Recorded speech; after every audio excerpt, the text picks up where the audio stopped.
तीन भुवन में वीतराग विज्ञानता, शिव स्वरूप शिव का नमः त्रियोग समारिके।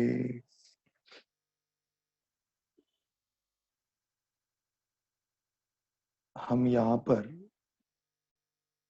सायंकालीन सभा में अधोलोक के बारे में चर्चा कर रहे हैं और अधोलोक की चर्चा करते हुए हमने देखा था कि अधोलोक में 7 नरक होते हैं, 7 पृथ्वियां होती हैं, उन पृथ्वियों के बीच में नरक होते हैं और अंत में नित्य निगोध होता है। इन 7 पृथ्वियों की चर्चा करते हुए देखा था, पहली पृथ्वी में या पहले राज्यों में, एक राज्यों में 2 पृथ्वियां होती है और उसके नीचे प्रत्येक राज्यों के अंत में एक पृथ्वी होती है और जो 7वां राज्य है उसमें नित्य निगोध होता है। इस प्रकार से अधोलोक का वर्णन हमने सामान्य रूप से देखा था और इसमें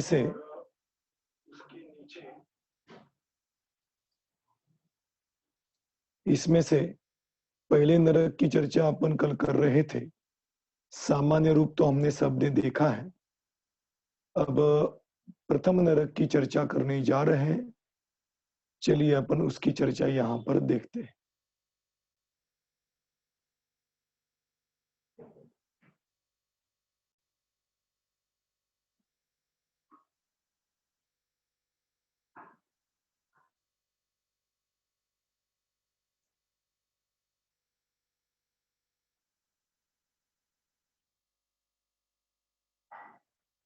देखिए,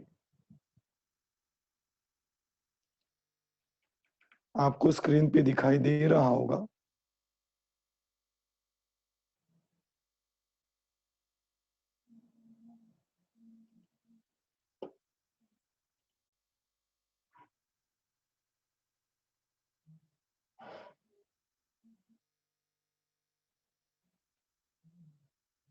दिखाई दे रहा है सबको? हाँ, ये आपके सामने है। यह 3 लोक, 3 लोक का ये अधोलोक और अधोलोक में यहाँ पे हमने जो 7 नरक देखे, 7 नरक कहो या 7 पृथ्वियों में होने वाले नरकों की चर्चा हमने यहाँ पर देखी थी। इसमें से यहाँ पे अपन देख रहे हैं, इन 7 नरकों में बिल होते हैं। बिल का स्वरूप कल हमने देखा था कि पूरी अखंड पृथ्वी होती है और उसके बीच में गड्ढे के समान बिल होते हैं। वह बिल भी 3 प्रकार के देखे थे हमने। एक इंद्रक बिल, श्रेणीबद्ध बिल और प्रकीर्णक बिल। श्रेणीबद्ध बिलों के भी 2 भेद देखे थे, एक दिशागत श्रेणीबद्ध बिल और एक विदिशागत श्रेणीबद्ध बिल। इन सब की चर्चा कल हमने की थी। आज हम इस पहले नरक में होने वाले, पहले पृथ्वी में होने वाले पटल और पटलों में बिलों की या नरकों की संख्या, इसके बारे में चर्चा करने जा रहे हैं। पहली पृथ्वी है, उसमें हमने देखा था कि 13 पटल होते हैं और 13 पटलों में कुल मिला के 30 लाख बिल होते हैं। इन 30 लाख बिलों में प्रकीर्णक बिल भी आ गए, श्रेणीबद्ध बिल भी आ गए और इंद्रक बिल भी आ गए। ऐसे कुल मिला के पहली पृथ्वी में 30 लाख नारकियों के बिल होते। मतलब ये सब संख्या 13 पटलों में मिलकर है।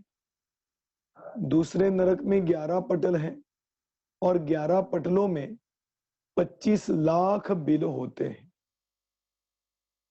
तीसरे नरक में 9 पटल हैं और 9 पटल में 15 लाख बिल होते हैं। यह भी समझना, पहला नरक 1,80,000 योजन ऊंचा था। मोटा कहो या ऊंचा कहो एक ही बात है। दूसरा नरक 32,000 योजन ऊंचा था। तीसरा नरक 28,000 योजन ऊंचा था। अब ये चौथा नरक 24,000 ऊंचा है और उसमें 7 पटल होते हैं। 7 पटलों में मिलके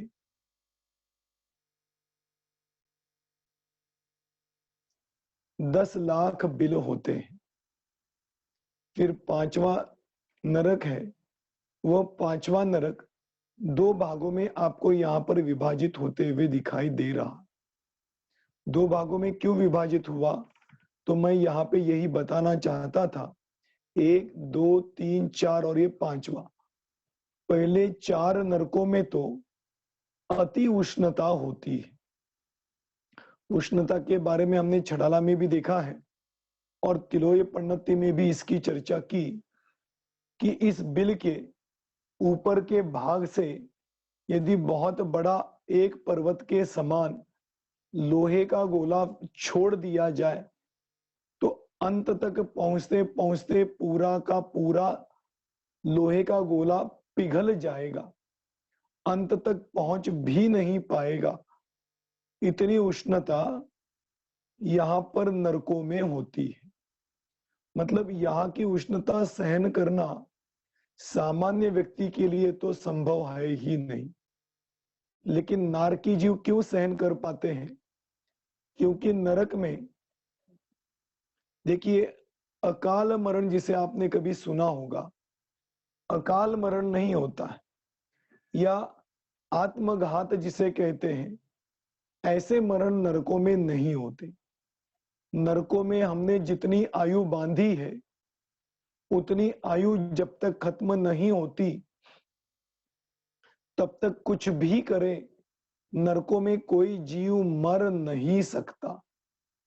इसीलिए वो अलग अलग प्रकार के दुख वहां पे बताए कि मानसिक होता है, शारीरिक होता है, अन्य देवों के द्वारा निर्माण किया हुआ दुख भी होता है, या नरक में रहने वाले जीवों के द्वारा निर्माण किया दुख भी होता है। इस प्रकार से 4 प्रकार के दुखों का वर्णन नरक में आता है और वो इस प्रकार का दुख सहन करते हुए भी, इतनी उष्णता सहन करते हुए भी, खाने के लिए कुछ नहीं मिले तो भी हम तो ये सोचते हैं कि हम खाएंगे तो जिंदा रहेंगे, नहीं खाएंगे तो मर जाएंगे। लेकिन नरक में बिना खाए भी जीव वहां की आयु जब तक पूरी नहीं होती तब तक वहीं पर जिंदा रहते हैं।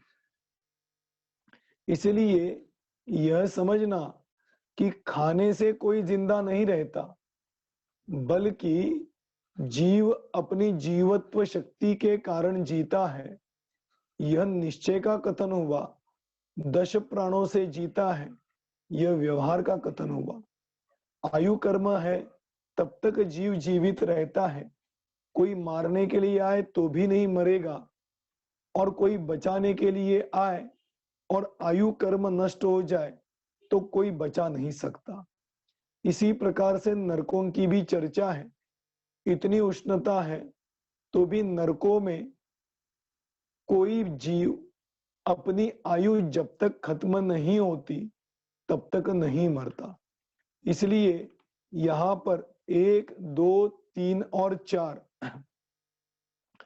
4 नरकों में अति उष्णता होती है। 5वें नरक के 2 भेद किए। इसमें बताया इस 5वें नरक के 5 भाग करो। 5 भाग में से 4 भागों में तो उष्णता है और 1 भाग में शीतलता है।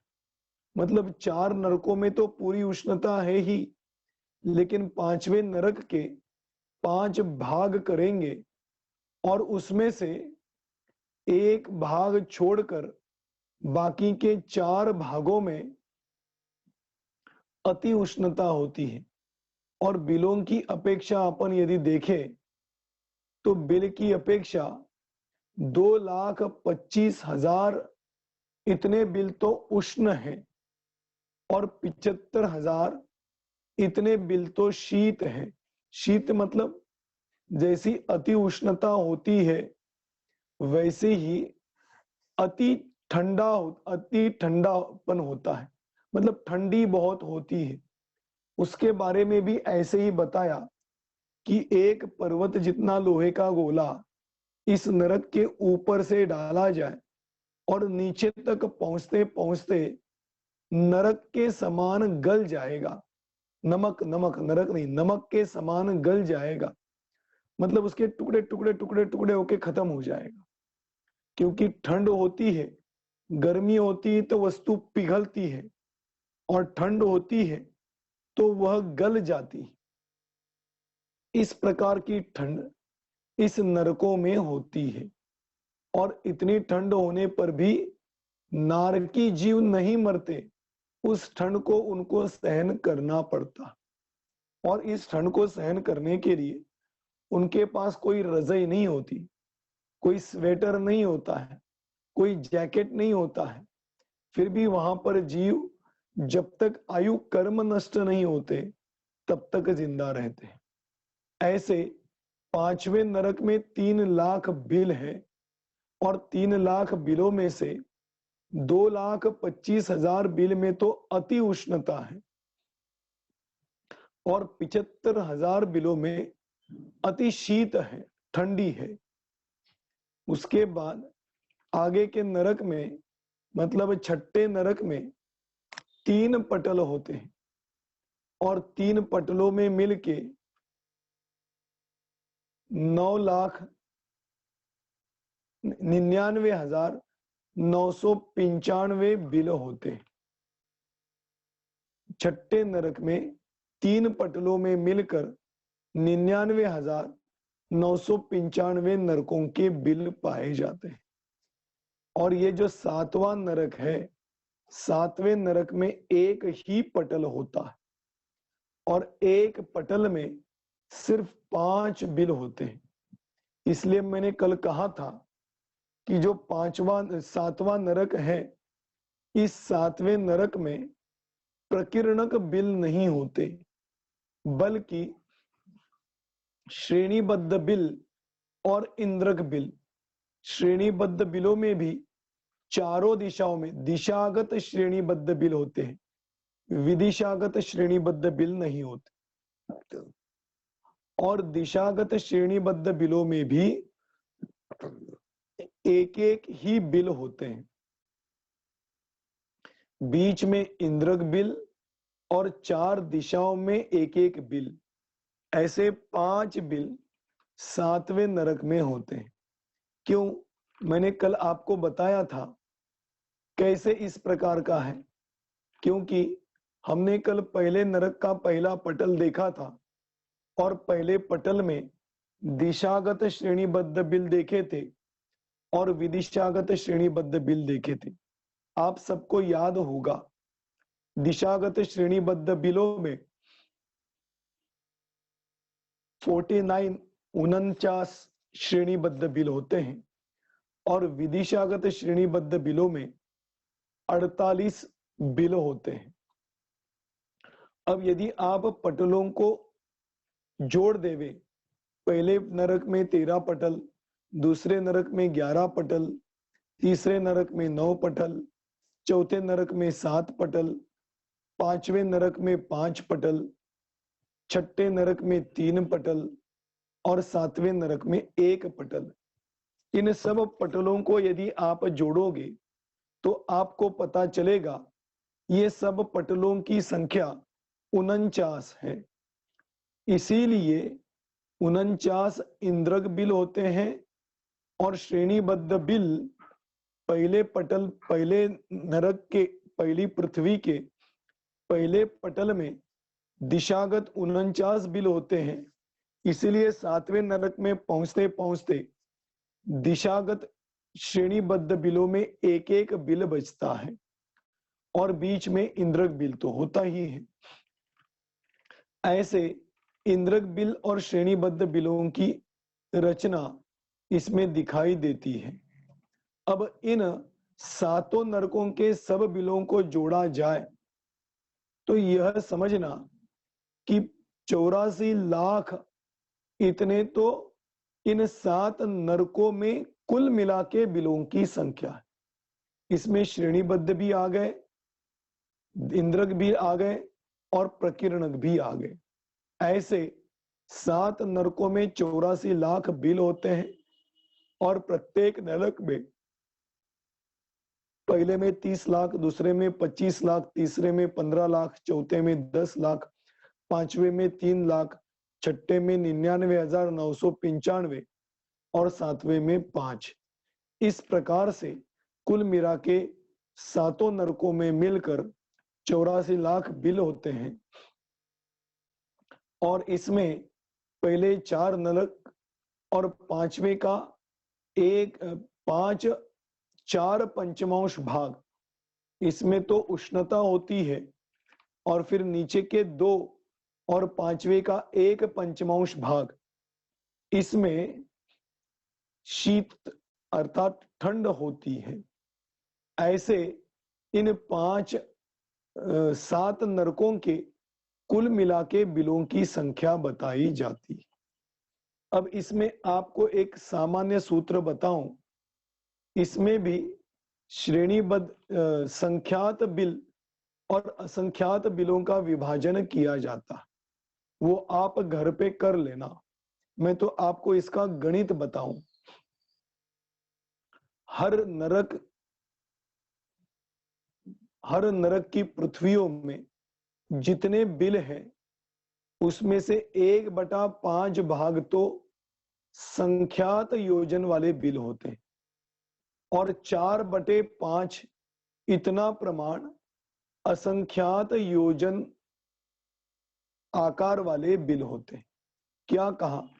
ये नियम कुल पूरे नरकों के बिलों के साथ भी लागू होता है और इंडिविजुअल प्रत्येक नरक के बिलों के साथ भी लागू होता है। मतलब कुल मिला के 84 लाख बिल है। इसमें 1/5 भाग ये तो संख्यात योजन विस्तार वाले बिल हैं और 4/5 इतने असंख्यात योजन विस्तार वाले बिल होते। ऐसे ही आप पहले नरक के साथ जोड़ लेना। 30 लाख बिलों में से 1/5, तो 5 से भाग दो इसको, कितने हो गए? 6×5 = 30। तो 60,000 जो बिल है ये तो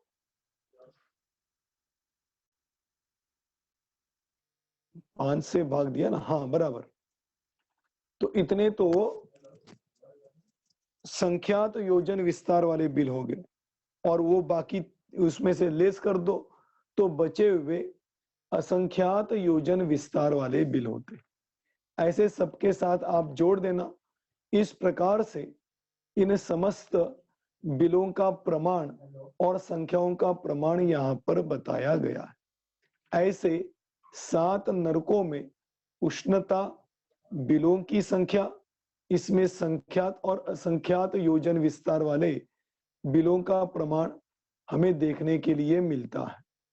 ऐसे ये कुल मिला के बिलों का प्रमाण हमने यहाँ पर देखा। अब हम पहले नरक में होने वाले बिलों के बीच में होने वाले अंतर के बारे में यहाँ पर चर्चा करने जा रहे हैं।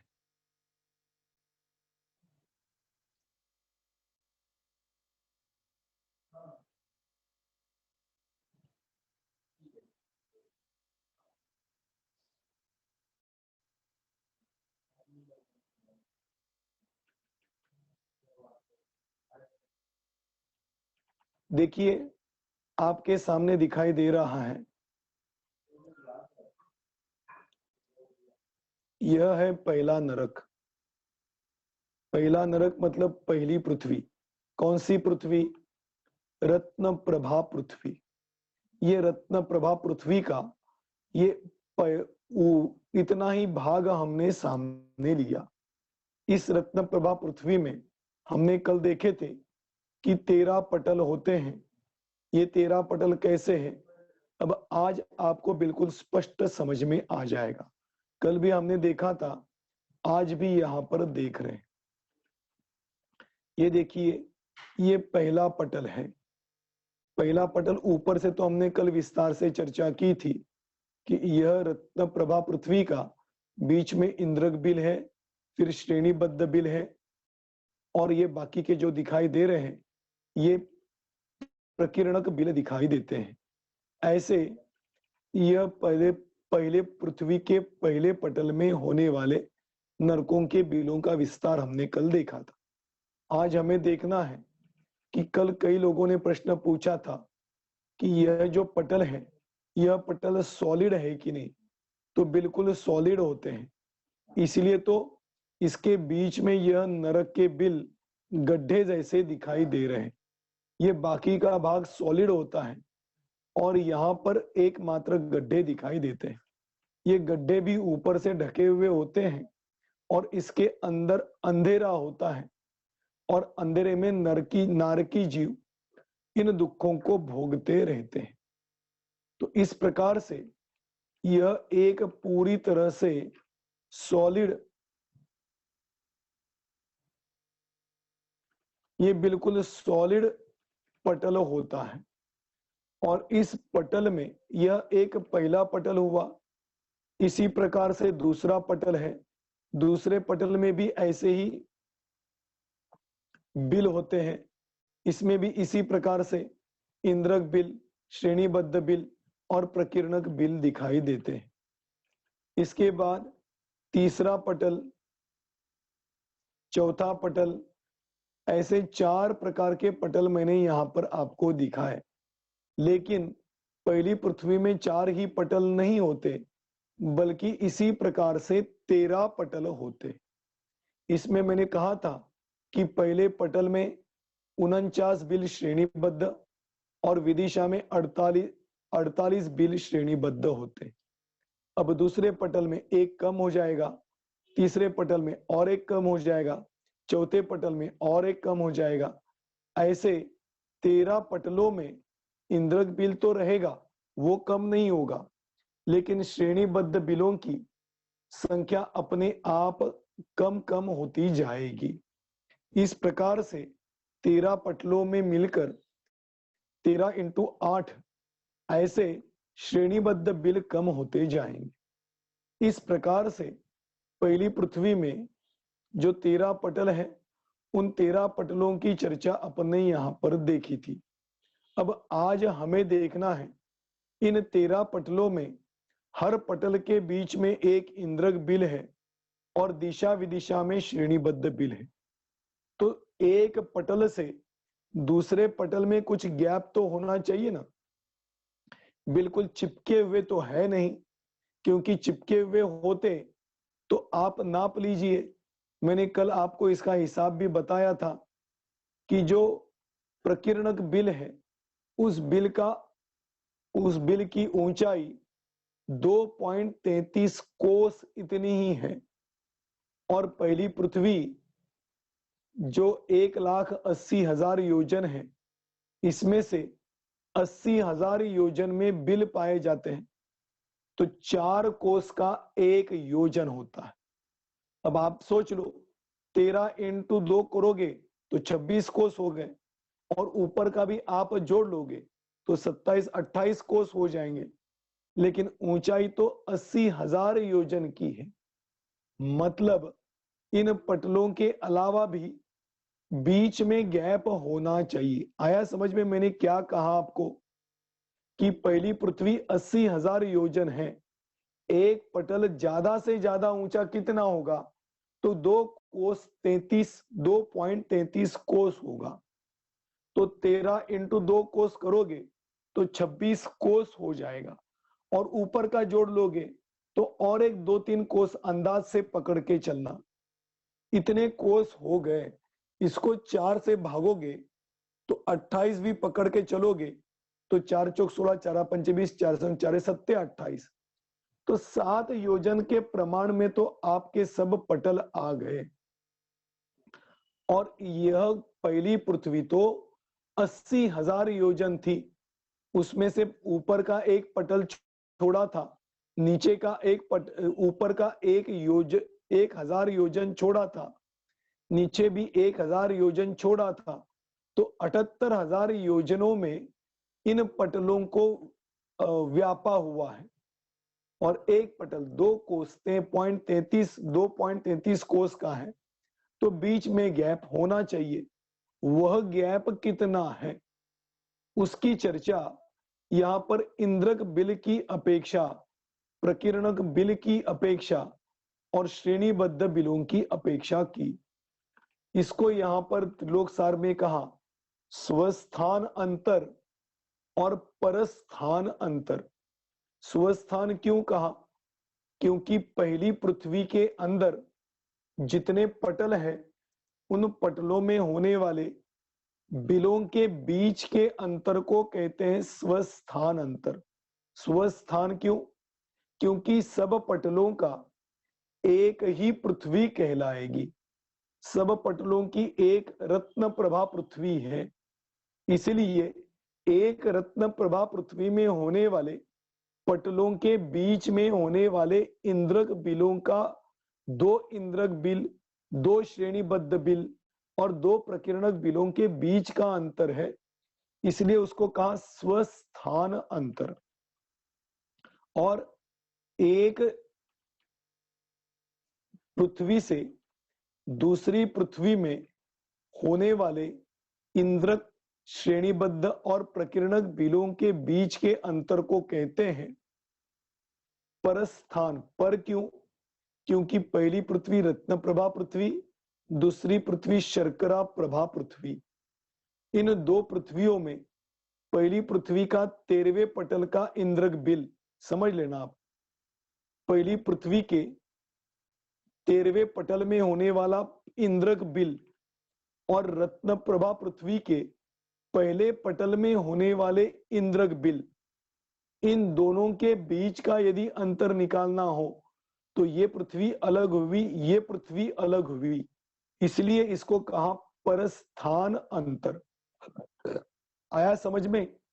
उसी नरक में, उसी पृथ्वियों में होने वाले नरकों के या बिलों के बीच का अंतर हो तो स्वस्थान अंतर, और दो पृथ्वियों के बीच में होने वाले बिलों का अंतर कहा तो परस्थान अंतर। आया समझ में? इसमें अपन स्वस्थान अंतर के बारे में चर्चा करने जा रहे हैं। ये तो वे पटल, पहली पृथ्वी और उसके पटल, और ये हुई दूसरी पृथ्वी और उसके पटल। अब इस पहली पृथ्वी के जो 4 पटल दिखाई दे रहे हैं, उसमें से हम 2 पटलों के बीच का अंतर देखने जा रहे हैं। 2 पटल, ये एक पटल है, ये दूसरा पटल है। इन 2 पटलों में इंद्रक बिल भी है, श्रेणीबद्ध बिल भी है और प्रकीर्णक बिल भी है। अब इसमें से इंद्रक बिल जो होता है उसके बारे में अभी अपन यहां पर चर्चा करने जा रहे हैं। देखिए आपके सामने ये जो बीच में दिखाई दे रहा है, बाकी की दिशाओं में तो आपको दिखाई दे रहा है ये ब्लू कलर के श्रेणीबद्ध बिल है, और बीच में ग्रे कलर का जो दिखाई दे रहा है इसको कहते हैं इंद्रक बिल। तो एक पटल का ये इंद्रक बिल है और ऊपर वाले पटल का ये इंद्रक बिल है। आया समझ में? ऊपर भी पटल है में ये सब बिल है, नीचे भी पटलों में ये बिल है। तो नीचे वाला ये बिल हुआ, ऊपर वाला ये बिल हुआ। इन दोनों के बीच में बताया गया 6,499 35/48, 35/48 योजन, इतना 2 इंद्रक बिलों के बीच का अंतर है। आया समझ में? तो इंद्रक बिल का अंतर यहां पर बताया। अब देखो श्रेणीबद्ध बिलों के बारे में भी सोचो। जैसे इंद्रक बिल के 2 बिलों के बीच में अंतर, ये समझ में आ रहा है ना? एक ही पटल के बिलों की चर्चा नहीं कर रहे, दो पटलों में जो सेंटर में इंद्रक बिल है उन इंद्रक बिलों के बीच का अंतर बताया। ऐसे ही दो पटलों में, और ये दो पटल कौन से, पास पास के दो पटल लेना, नहीं तो आप सोचोगे एक पहला पटल और एक 13वां पटल, ऐसा नहीं। ये अंतर पहले पटल से दूसरे पटल के बीच के इंद्रक बिल का अंतर है। इसी प्रकार से पहले पटल से दूसरे पटल में होने वाले श्रेणीबद्ध बिलों के बीच का अंतर यहां पर बताया। वो कितना है, देखिए 6499 13/36 योजन। फर्क कहां पड़ा, यहां पर भी 6499 ही है जो इंद्रक बिलों के बीच का अंतर था। श्रेणीबद्ध बिलों में भी 6499 योजन ही है। फर्क आगे के अंशों में पड़ा। क्यों पड़ा, आप थोड़ा सोच सकते हो। क्योंकि इंद्रक बिल की हाइट है 1 कोस, श्रेणीबद्ध बिलों की हाइट कितनी है 1.33 कोस। तो इतना जो अंतर है ना, उतने अंतर के कारण श्रेणीबद्ध बिलों में ऊपर के अंश में फर्क पड़ा। आया समझ में। इस प्रकार से श्रेणीबद्ध बिलों, दो बिलों के बीच में 6499 23/36 योजन, इतना अंतर है। और प्रकीर्णक बिलों की चर्चा करें तो प्रकीर्णक बिलों में 6499 53/144 योजन। इस प्रकार से मूल योजन 6499 सब जगह पाया जाएगा, फर्क सिर्फ ऊपर के अंशों में पड़ेगा। ऐसे इन दो पटलों में होने वाले इंद्रक बिल, श्रेणीबद्ध बिल और दो प्रकीर्णक बिलों के बीच का अंतर बताया गया। कुल मिला के मोटे तौर पे आप यह समझ सकते हैं कि दो पटलों के बीच में 6499 इतने योजन का अंतर तो मोटे तौर पे आप समझ सकते हो। सूक्ष्मता से तो और अधिक भेद हो जाएगा, लेकिन मोटे तौर पे सामान्य रूप से आप समझ सकते हो कि ये जो पहली पृथ्वी में 13 पटल बताए, इन 13 पटलों के बीच में जो अंतर है वो 6499 योजन, इतना सामान्य रूप से अंतर पाया जाता है। इस प्रकार से यह श्रेणीबद्ध इंद्रक बिल, श्रेणीबद्ध बिल और प्रकीर्णक बिलों के बीच का अंतर अभी हमने यहां पर देखा। ये कौन सा अंतर हुआ, स्वस्थान अंतर हुआ। अब हम देख रहे हैं परस्थान अंतर। परस्थान अंतर मतलब पहली पृथ्वी का अंतिम 13वें नंबर का पटल और शर्करा प्रभा पृथ्वी का प्रथम पटल, इनके बीच का अंतर हम देखने जा रहे हैं। ये कितना है, तो कहते हैं 1 राजू माइनस 2,09,000 योजन। इतना माइनस क्यों किया यह भी आप समझ लो, क्योंकि दो पटलों के बीच का अंतर जो है ना, इसमें 3 पटल तो आते हैं, क्या बोलते हैं पृथ्वियां, 3000 तो वह माइनस किया हुआ है। कैसे, देखो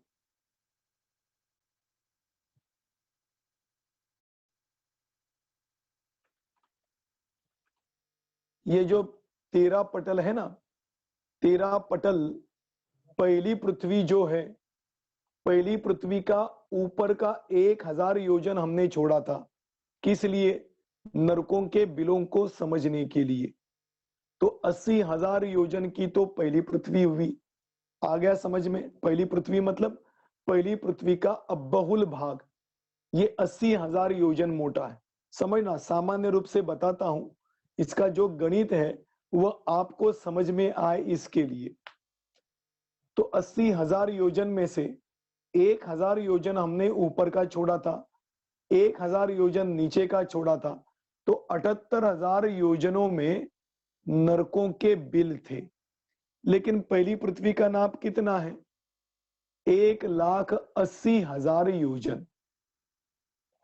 आ गया समझ में? तो पहली पृथ्वी का 1,80,000 योजन इतनी पहली पृथ्वी है।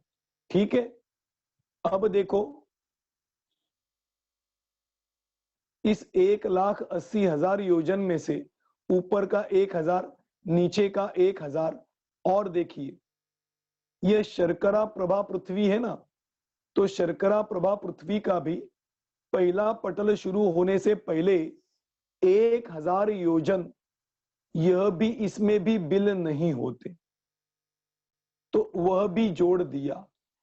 ऐसे 1,80,000 योजन में ये 3,000 योजन आपको जोड़ने हैं।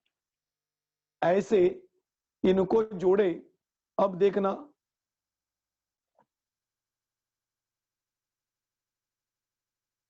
एक राजू प्रमाण में, आप समझना, एक राजू प्रमाण में पहली पृथ्वी और दूसरी पृथ्वी दोनों पृथ्वियां इसमें समा जाती। क्या कहा? एक राजू में पहली पृथ्वी और दूसरी पृथ्वी दोनों पृथ्वियां समा जाती है, क्योंकि ऊपर से 1,80,000 योजन में पहली पृथ्वी है और नीचे से 32,000 योजन में दूसरी पृथ्वी है। ठीक है, अब पहली पृथ्वी और दूसरी पृथ्वी को प्लस करो, क्योंकि वह एक योजन में है। अभी इसको ये समझाऊं, अपने को तो इन दोनों के बीच का अंतर निकालना है। तो यहां से यहां तक एक राजू है, इसमें से ये 2 नरक को तो पहले माइनस करना पड़ेगा। तो 2 नरक मिलके कितना होता है? 1,80,000 योजन प्लस 32,000 योजन। अब इन 32,000 योजन और 1,80,000 योजनों को जोड़ोगे तो 2,11,000 कितने हो गए? हाँ, 2,32,000 ना, तो 1,80,000, 2,12,000 योजन हो गए। आ गया समझ में? पहली पृथ्वी 1,80,000 योजन, दूसरी पृथ्वी 32,000 योजन, इन दोनों को जोड़े तो 2,12,000 योजन हो गया।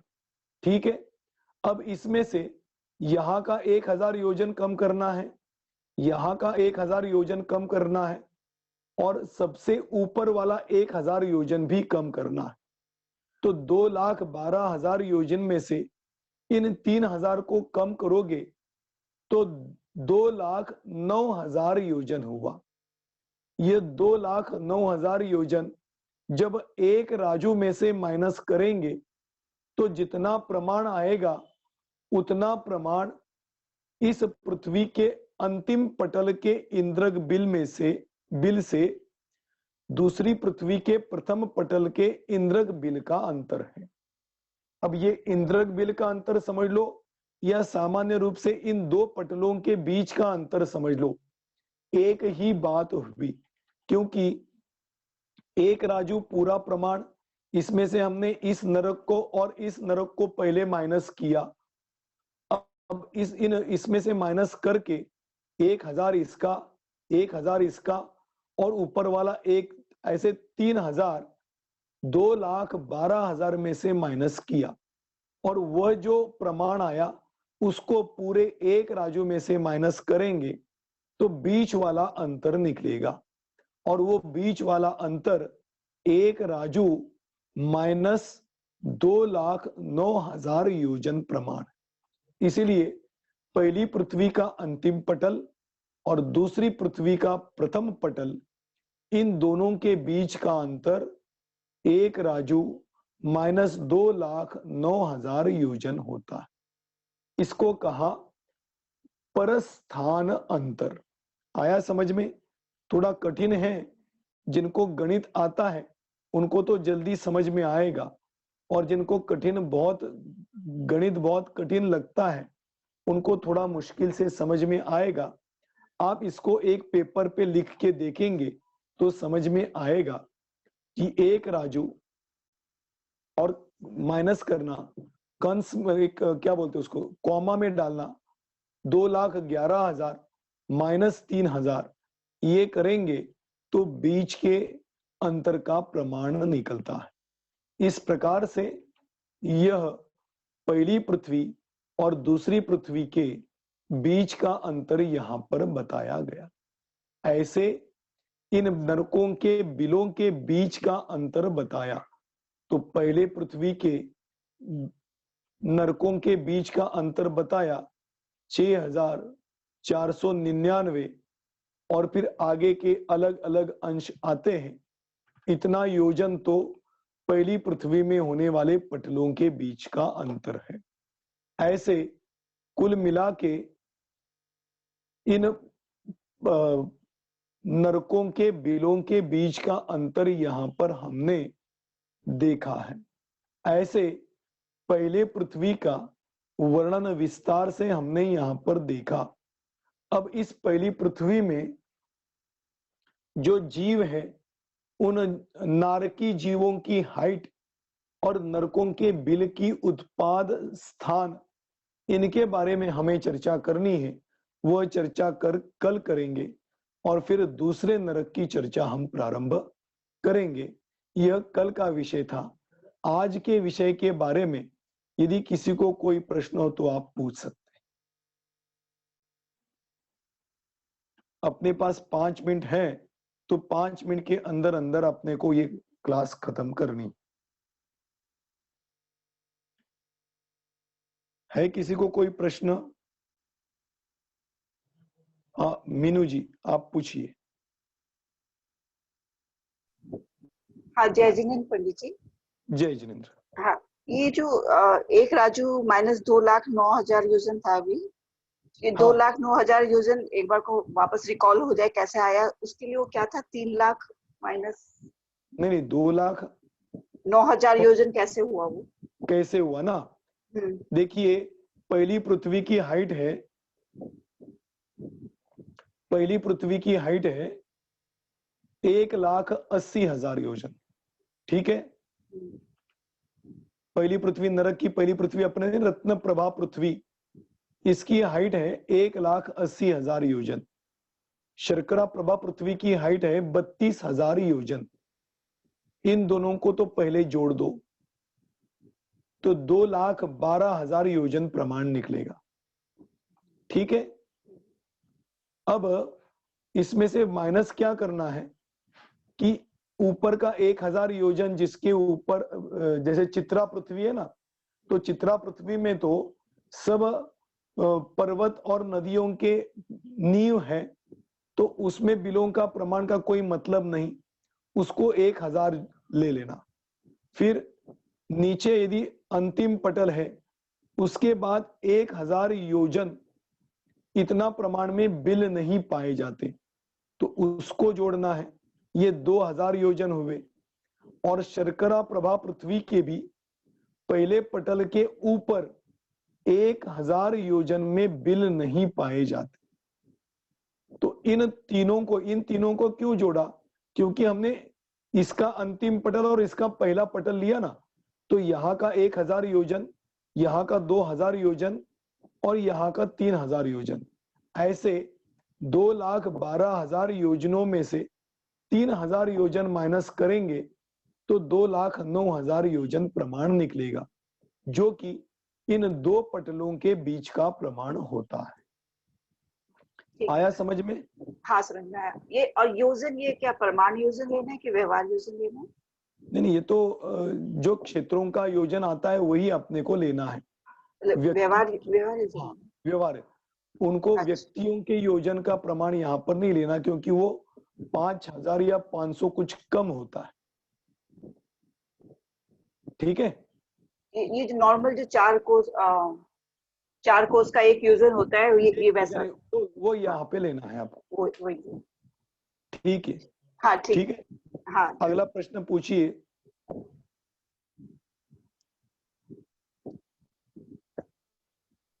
हाँ पूछिए अनीता जी। जय जिनेन्द्र भैया जी। जय जिनेन्द्र। ये अपन ने जो 3000 में जो जोड़ लगाया है, तो हाँ अपन तो पहली पृथ्वी से दूसरी पृथ्वी के बीच का गैप निकाल रहे हैं, ठीक है बिल्कुल। ना? तो हाँ अपन जो पहली पृथ्वी का जो नीचे वाला 1000 योजन है, हाँ हाँ, उसको छोड़ दें, वहां पहली पटल पृथ्वी का लेंगे। नीचे वाला 1000 योजन छोड़ दे, बराबर। हाँ, और दूसरी पृथ्वी का ऊपर वाला 1000 छोड़ दें। बिल्कुल। तो अपन ने ऊपर वाला 1000 क्यों छोड़ा? ये ऊपर वाला इसलिए छोड़ा क्योंकि हम तो इंद्रक बिलों की चर्चा कर रहे हैं ना, इंद्रक बिल या पटलों की चर्चा कर रहे हैं ना।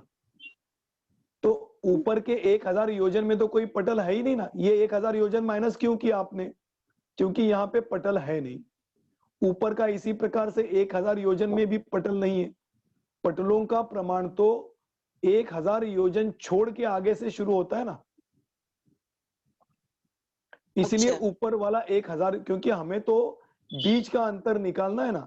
तो बीच का अंतर निकालने के लिए पटलों का अंतर तो आपको लेना ही है, और पटलों के अंतर के अलावा जहां पर पटल नहीं पाए जाते वहां का भी तो अंतर माइनस करेंगे, तब तो एक यदि राजू अपन में से। हाँ, यदि अपन ये कह रहे हैं कि जहां पटल नहीं होते उनके बीच का अंतर निकाल रहे हैं, तब तो हाँ उसको ऐड कर लेंगे। और यदि हाँ अपन कह रहे हैं कि हम अंतिम पटल से पहले पटल के बीच का अंतर निकाल रहे हैं, तब हाँ तो हम उसको बिल्कुल। माइनस नहीं करेंगे। वो पूरे राजू में से तो आपको माइनस करना पड़ेगा ना। इसका अंतर निकालने के लिए ऊपर का अंतर माइनस करना पड़ेगा, फिर इन पटलों का अंतर माइनस करना पड़ेगा, फिर इन पटलों का अंतर माइनस करना पड़ेगा, तो ही ये अंतर निकलेगा ना। आपने एक राजू में से माइनस किया है कि नहीं? एक राजू हाँ, प्रमाण एक कितना है? राजू में से अपन माइनस कर रहा है, तो वो तो एक ठीक राजू है। कहां से है? चित्रा पृथ्वी से लेके शर्करा प्रभा पृथ्वी के अंत तक है। नहीं, अब फिर अपन यदि वहां जाए, यदि अपन पटलों की बात कर रहे हैं, तो फिर हाँ अपना तो सिर्फ अव्वल भाग में ही पटल है हाँ बिल्कुल है ना। ना? लेकिन तो वो तो कुल 80,000 योजन ही कहलाया। बिल्कुल सही है ना, लेकिन आप राजू कहां से ले रहे हो? राजू तो खैर ऊपर से ले रहे हैं, ऊपर से लेके तो नीचे तक। एक राजू, राजू का प्रमाण एक तो राजू अपने पास है क्या? नहीं। तो राजू में से आपको माइनस करना है कि नहीं? तो राजू में से इस अंतर को माइनस करने के लिए इस अंतर को छोड़ के जितना भी भाग है सब माइनस करना पड़ेगा कि नहीं? ये इतना जो अंतर है, उल्टा इसको उल्टा ले लो ना आप। ये राजू है, पूरा राजू में से इतने भाग को माइनस करना, इस भाग को माइनस करोगे तो बाकी सब भाग निकलेगा ना। वो ऊपर वाला 1000 भी तो निकलेगा ना, यहां वाला भी 1000 निकलेगा, यहां वाला भी 1000 निकलेगा, और ये भी पृथ्वी निकलेगी। आ गया हाँ, समझ ये में तो आप? पूरी पृथ्वी निकलेगी।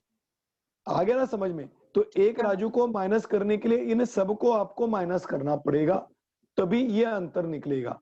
तब तक ये अंतर नहीं निकल सकता। ठीक है। आप इसको एक बार सोचिए, थोड़ा सा मैं उल्टा सोचना आप। एक राजू में से इस अंतर को माइनस करेंगे तो क्या क्या निकलेगा, तो वो आपको दिमाग में क्लियर हो जाएगी वो बात। ठीक है? ठीक है। हाँ चलिए। ठीक है। हाँ, जय जय। जय जिनेन्द्र। इस प्रकार से आज की क्लास अपन यहीं पे रुकते हैं, और फिर कल अपन यहाँ पे दूसरे पृथ्वी का वर्णन शुरू करेंगे, और पहली पृथ्वी के मनुष्यों का वर्णन शुरू करेंगे। तो वर्णन करते हुए दूसरी पृथ्वी का वर्णन शुरू करेंगे। आज यहीं पे रुकते हैं। जय बोलो महावीर भगवान की जय।